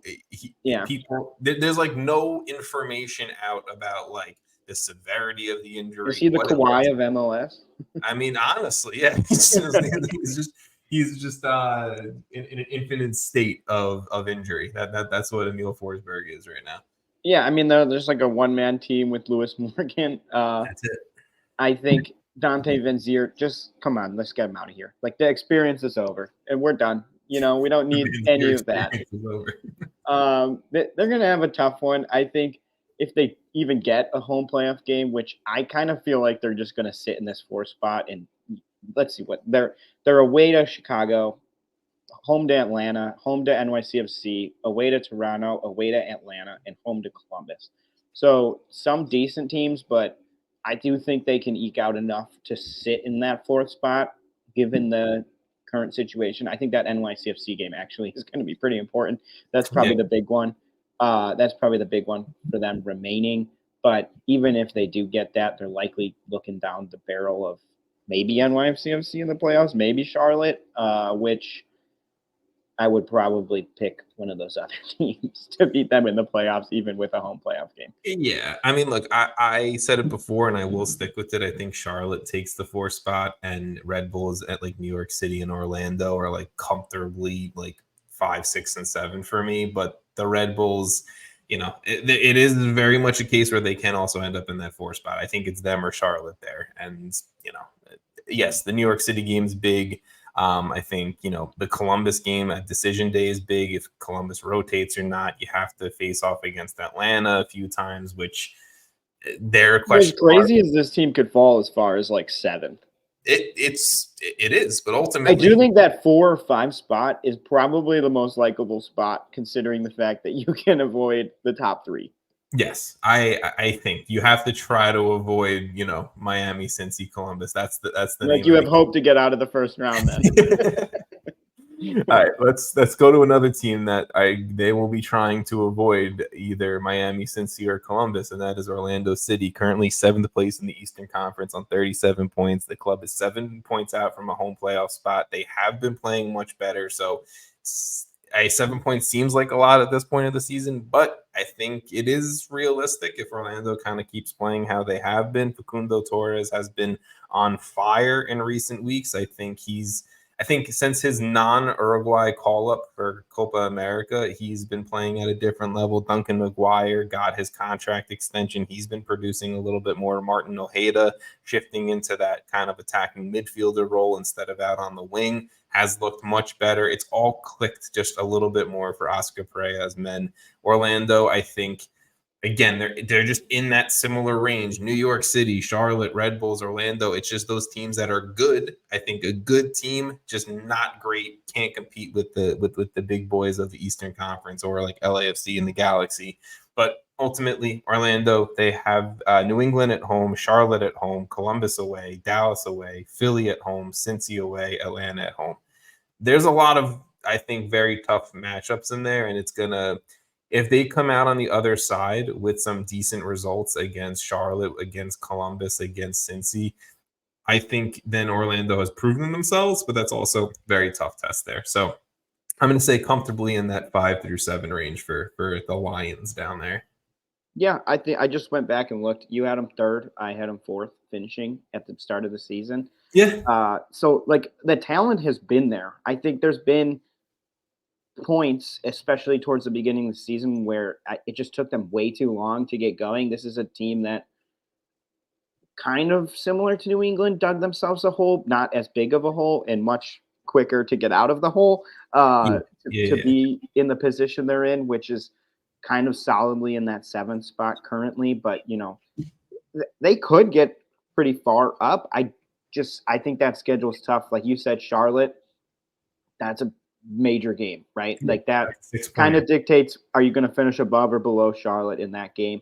Obviously other results matter, but like, I don't know. I think this team, like you said, they have talent. They still have, I don't know. I was looking at the wrong, I don't know. They're good. They're a good team. So I do think it's just see what can happen, see how they can finish the season out.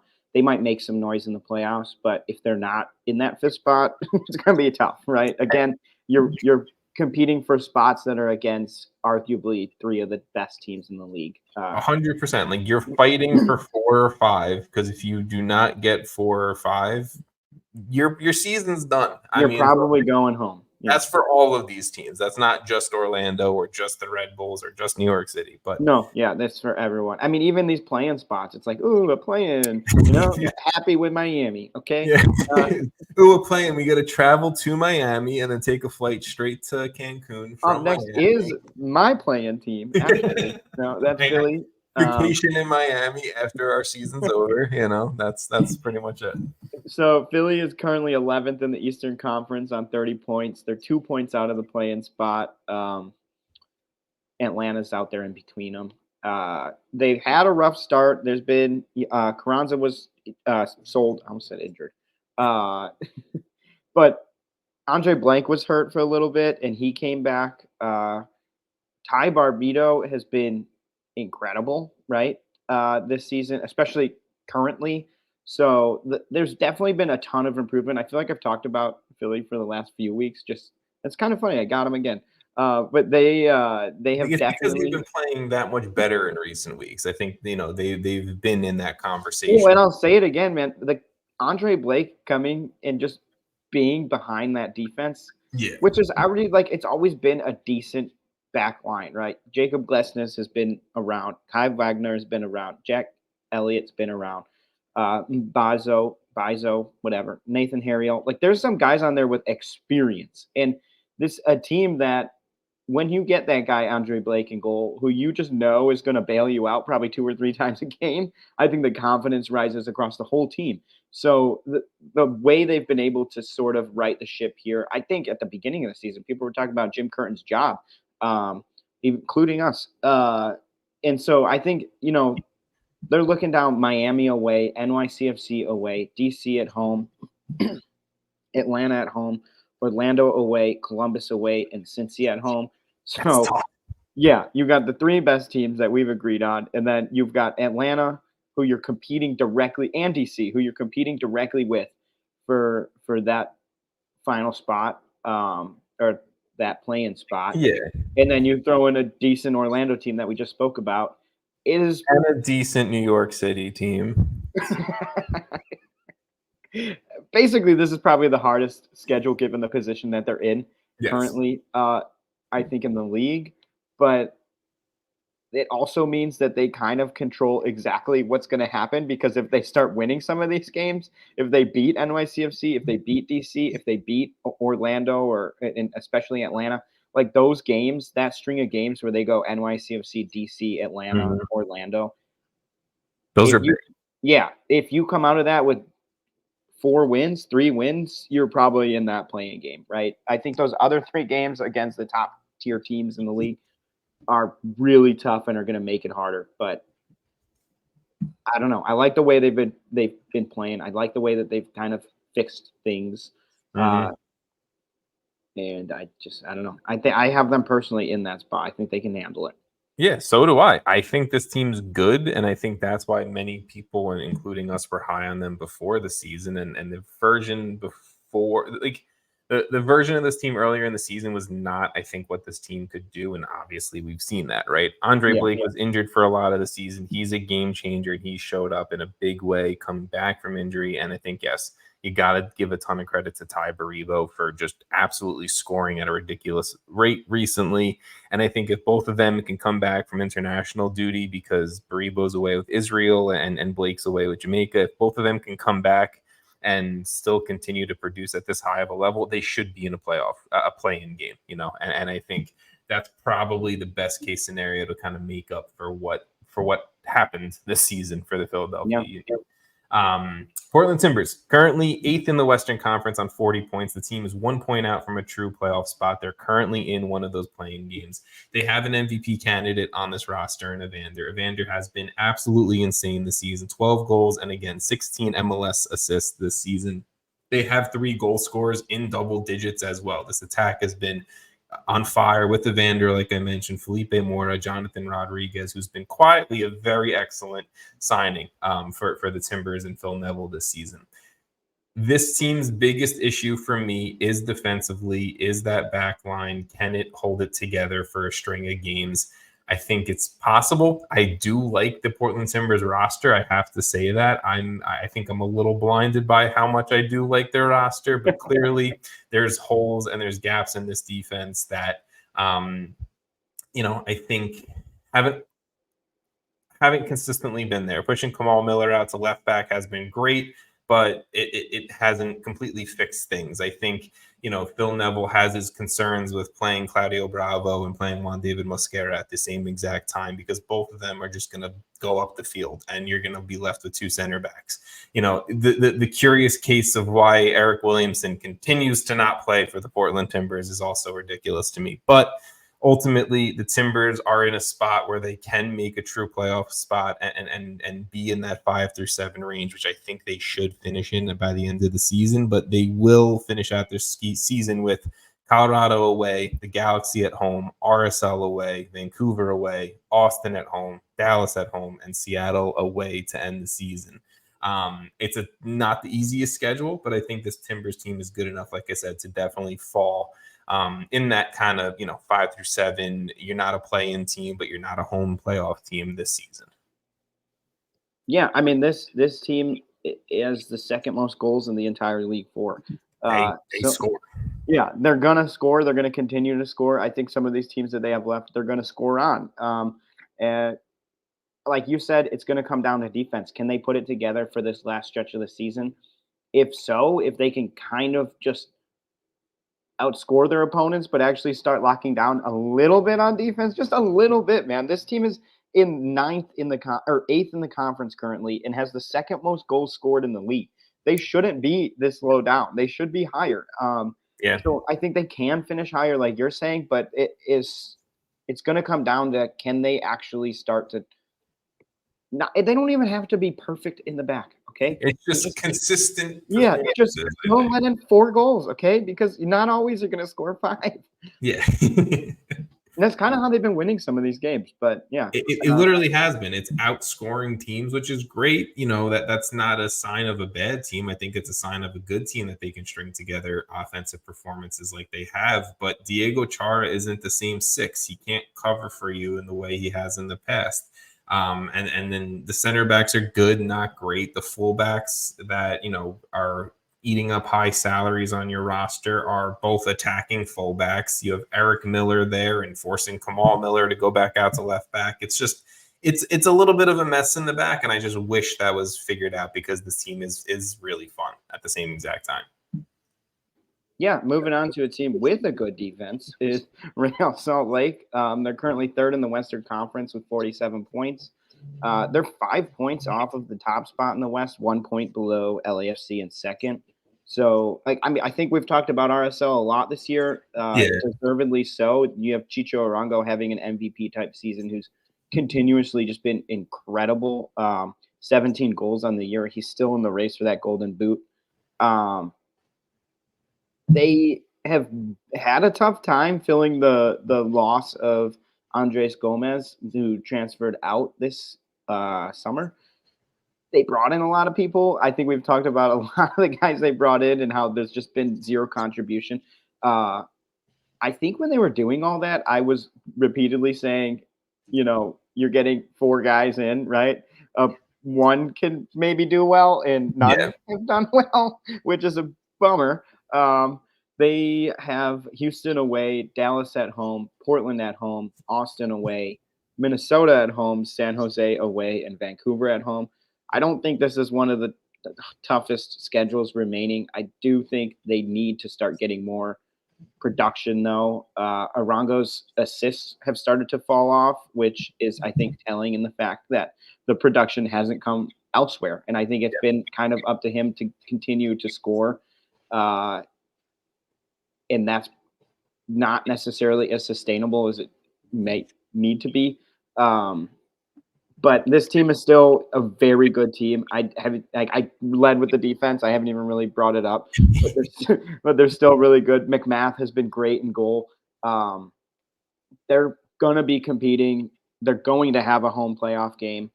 It just depends on. I do think that whoever they get in the first round, they should win.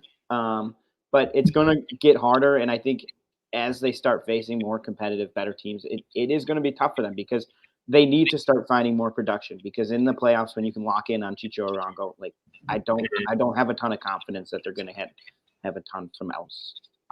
I have my concerns with this team, and way more concerns than I had a few weeks ago when I thought that RSL could compete for the top of the Western Conference. I don't think so anymore. I think if this team had Carlos Andres Gomez, then yes, they could, because he was putting up double-digit numbers and goals and assists on the season. I think there's a chance that if results can continue to slip the way they have been, there's a chance they're not in a home playoff spot. I know you said it's almost guaranteed, but I have my concerns with how Seattle's playing, how Colorado's playing. I don't know. I agree. There's clearly gaps, and Diego Luna's great. Chicho Arango's great. And I'm not going to deny that maybe some of these guys that they brought in are going to be great in 2025, but in 2024, they're still adjusting, and there's a whole different story to it. So I think defensively, I like this team. Emeka and Nelly has been very good in the central midfield as well, kind of holding things down there.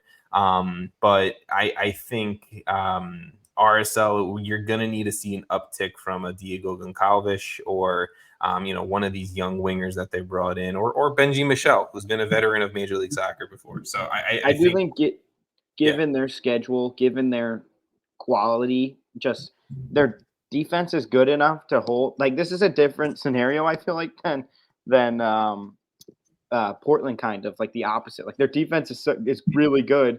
You do need to score more, though. And I think you're kind of it's almost like the old Nashville strategy. Like, you're relying on one guy for the most part now, where it wasn't that way. It's not perfect. It's not a perfect thing. Okay. Not a perfect comparison, I'll admit. But I like how you're at the point of just, you see how my brain already wants to respond to things. But yes, you're gonna say, and I'm like, no, it's not a perfect comparison, but you see where I'm trying to go with that, where it's like too much reliant on one player is never the answer, no matter who that player is. I completely agree. And just to keep it moving, San Jose Earthquakes, I mean, on points, the worst team in Major League Soccer. I still think Nashville's worse than them, but currently 14th in the Western Conference. Least they've scored 30 plus goals. I mean, have they? Yeah, 34. Shout out to you, San Jose. Worst team. Dude, they've scored the same amount of goals as the Fire. They have allowed a lot more. San Jose offensively, I like it. I like Hernan Lopez a lot. This team's not doing shit though, so I'm not gonna really move on from it. They haven't hit 20 points on the season. That's where we're at with San Jose. Jason, the Seattle Sounders. Yeah, Seattle Sounders, a team that just seems to get hit by injuries like all the time. They're fifth in Western Conference with 43 points. They're 1 point out of a home playoff spot. So this is really going to be the fight for, can they get a home playoff spot? Like we just mentioned, this would be the reason that they might not, right? That RSL might not, or Colorado 100%. might not, because 100%. they're probably the biggest competition here. They have started to become stronger as the season goes. It's just like that cliche that Seattle just always gets stronger as the year goes or something. I don't know. Albert Rusnak is true, though. Like they play like shit until it's also like Pedro de la Vega got hurt in the first or second game. Yeah, we've still barely seen him that much, but yes. But he looked decent in that first game. So it's like, him coming back has been good. I think Jordan Morris and Albert Rusnak have really started to click. They've been a lot better. Roldan, I don't feel like has been that great this year, but it's still Christian Roldan. This team is good. They have talent. They always are good, right? They've allowed 32 goals this year. I'm pretty sure that's tied for the least amount. Yeah, it is with LAFC. So Jackson Reagan has been such a strong center back once again. I just got to give Jackson Reagan the credit. You still have Stephen Fry, who's got to be 300 years old at this point in goal. Leo Chu, my guy. I like him. I mean, I don't know at this point why. High quality winger, man. High quality winger. Yeah. He'll get you 6 assists in 1 week. Very up and down. Yeah. Really a lot of down, but his highs are high, my friend. Look, all I got to say about the Sounders is Jordan Morris has produced as a true 9. Albert Rusnak, I think he's had a great season. He's been great as a 10, 12 MLS assists on the season. I just wish this team had, what Nico Ladero was like 6 years ago. If they had a true game winner, this team, I'd say I'd put them at the top of, like true contender status. Yeah. Like they are missing that piece. And maybe Pedro de la Vega will be that piece in the future. But for this season, this current team, this iteration of it, I wish they had it right now. They finish up with Kansas City at home, San Jose at home, Houston at home.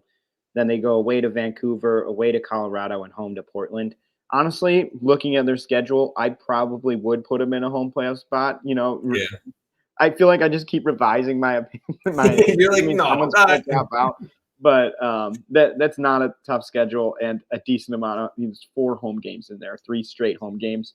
Those are all winnable games. 2 of them are, just if they don't win, that's a problem. Okay. Yes, I fully agree with you. And as I look towards my next team, I really got a shit end of like the alphabet here with clubs. I'm really gonna. I don't like my Do last you few want teams. us? Do you want me to do St. Louis and Nah, Union I last? can do it. I can do it. Okay. St. Louis City, 13th in the Western Conference on 28 points, 8 points out from a play-in spot.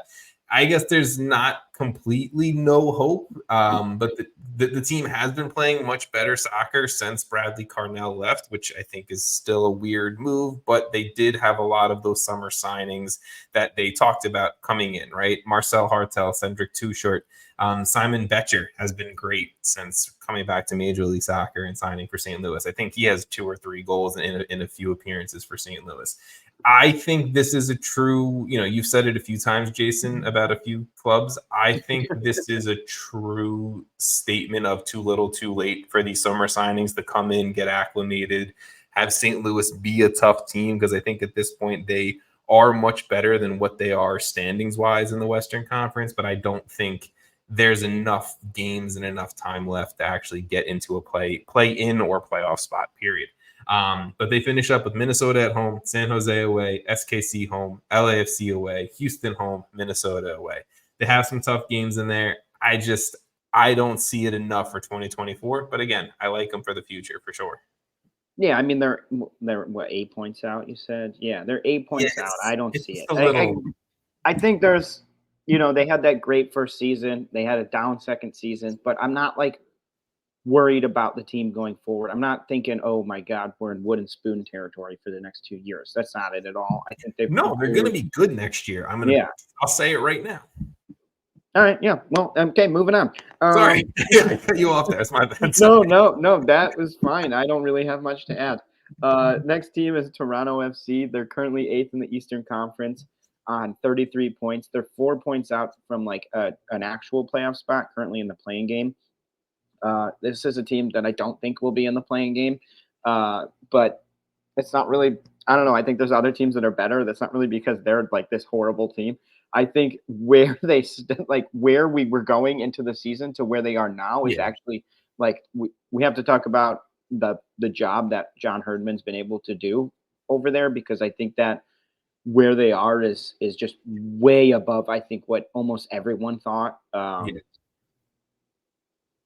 They can still win the Canadian Championship.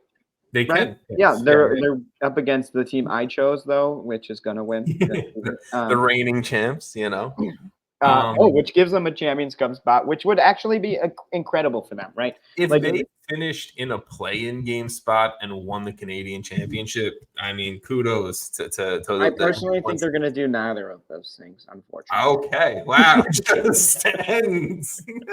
The Bernadeschi has been good. Insigne has not been good, so that hasn't been good. Yeah. But their remaining schedule is Austin at home, Columbus at home, Colorado away, Vancouver in the final for the Canadian Championship, then away to Chicago, home to the Red Bulls, and home to Miami. I just think focus on the Cup final. I personally think that with Miami, with the Red Bulls, I think they probably lose. With Columbus in there, with Colorado in there, I think Austin's probably better than them. That's a tough schedule, okay, for a team that's just kind of mediocre. Okay, they've allowed 50 goals this year and have only scored 36. So with their minus 14 goal differential, they can get out of the playoffs.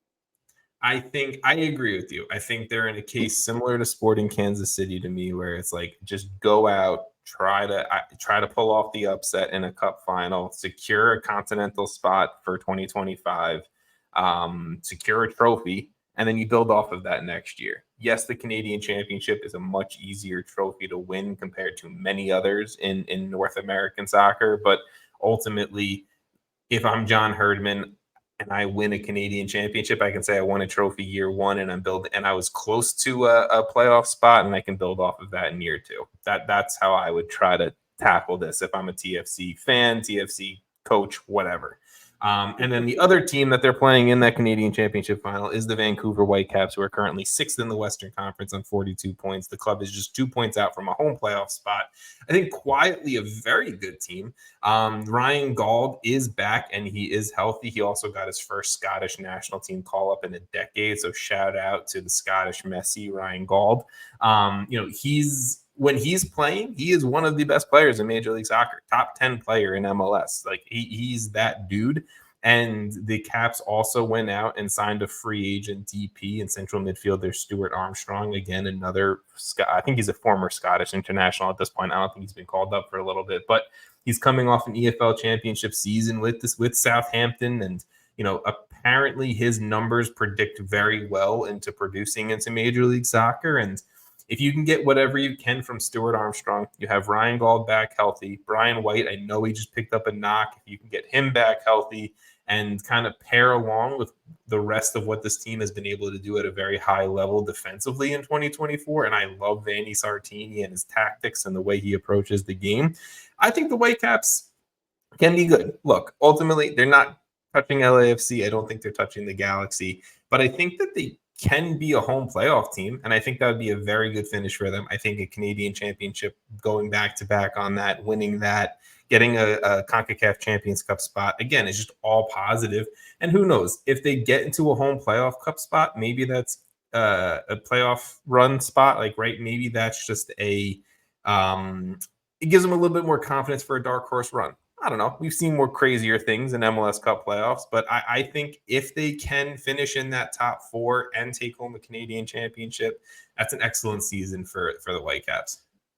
Yeah, I mean, I think that 4 through 7 in the West is kind of insane, right? Like, I would argue 3. I'm not sold on RSL, but yes, I'm fine to put RSL in there. But having Colorado, Seattle, Vancouver, and Houston all 1 point from each other is ridiculous. Kind of ridiculous. I think that's probably one of the hardest things to predict, but because all of these teams, we just talked about everyone, but all 4 of those teams I could see in that home playoff spot. So it's like they're all racing for that, but they're also all trying to not play LAFC or LA Galaxy in the first round. I guess they're probably good for not playing one of them, but someone's going to have to play one of them. But yeah, I mean, I like Vancouver. I think they're Ryan Gauld and Brian White, just such good players, man. Together, when this team is healthy, 1-2 punch. Yeah, when this team is healthy, they're very good. And Takaoka is the best player in the league, right? We're an hour and 51 minutes into a podcast, and you have to bring up your dude Takaoka. I mean, it only took this long because they're the start with a V. Okay, so would have happened way sooner. I would have if we do a reverse alphabetical. Jason, it is an hour and almost 52 minutes in. Do you want to quickly mention a game for next week? I think there's 2 major ones that we've sort of already mentioned. You have Hellas Rio, Columbus versus Cincinnati. Yep. Big points on the line there. Columbus actually could get past Cincinnati with that win. So 2 versus 3 could really make a difference. I don't know if it necessarily will with some of these teams. Some of those teams are kind of similar. Anyway, the other one is LA Galaxy versus LAFC. I think those 2 are the major ones. I think LAFC wins that game. They have a very good chance at being the top team in the conference at the end of the year.